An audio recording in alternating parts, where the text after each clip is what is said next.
നഷ്ടപ്പെടാൻ പാകത്തിലുള്ള അളവില് വിഷമില്ലെങ്കിൽ dry byte എന്ന് പൊതുവെ പറയും. അതെ, അത്രേ ഉള്ളൂ. മരണപ്പെടാനുള്ള അത് കറക്റ്റ് ആണ്. അല്ലാതെ ഡ്രൈ ബൈറ്റ് കടിയുടെ ആഘാതമാണ്. ഒരു ഫോറസ്റ്റ് ഉദ്യോഗസ്ഥൻ എന്നുള്ള എന്റെ ആകാംക്ഷ, ധാരാളം പാമ്പ് പിടുത്ത കാര്യമൊക്കെ ഉണ്ടായിട്ട് ഇപ്പൊ പാമ്പിനെ കണ്ട ഞാൻ പിടിച്ചിട്ടില്ല. പാമ്പിനെ കണ്ട പിടിക്കണം എന്നുള്ളൊരു ചിന്ത ജനങ്ങളിൽ വന്നു. പാമ്പിനെ കണ്ട പിടിക്കരുത്, അതിനെ വിടണം, ജീവിക്കാൻ സമ്മതിക്കണം, സഹവർത്തിത്വമാണ് നമുക്ക് വേണ്ടത്. പാമ്പും മനുഷ്യനും ഒരുമിച്ച് ഞാൻ കാവുകളെ കുറിച്ച് ഗവേഷണം നടത്തിയത്. മനുഷ്യൻ താമസിക്കുന്ന പറമ്പിൽ തന്നെ പാമ്പും താമസിക്കണം. പാമ്പ് നമ്മുടെ ആവാസ വ്യവസ്ഥയുടെ ലക്ഷണമാണ്. സെനിത്ത് ഓഫ് ഇവല്യൂഷന്റെ നല്ല ആവാസ വ്യവസ്ഥ.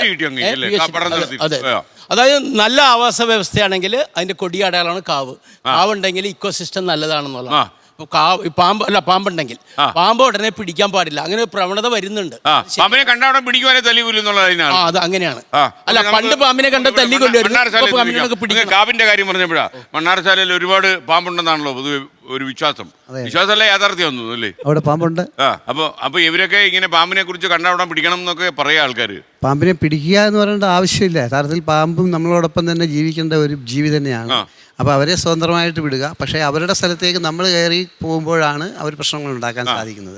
കാരണം അവർക്ക് അവരുടേതായ ഒരു ആവാസ വ്യവസ്ഥയിൽ തുടരാൻ അവരെ അനുവദിക്കുകയാണെങ്കിൽ അവർ സ്വസ്ഥമായിട്ട് അവിടെ ജീവിക്കും. പിന്നെ ഏതെങ്കിലും കാരണവശാൽ പരസ്പരം പ്രശ്നങ്ങൾ വന്നു കഴിഞ്ഞാൽ അതിന് വേണ്ട രീതിയിൽ ചികിത്സ എടുക്കുക, അല്ലെങ്കിൽ മറ്റു നടപടികൾ എടുക്കുക എന്നുള്ളതിൽ കവിഞ്ഞ് നമുക്ക് അവിടെ ഈ ഡ്രൈ ബൈറ്റ് ഉണ്ടോ ഇല്ലയോ എന്നുള്ളൊരു കാര്യത്തിൽ നമ്മൾ തർക്കിക്കേണ്ട കാര്യമില്ല.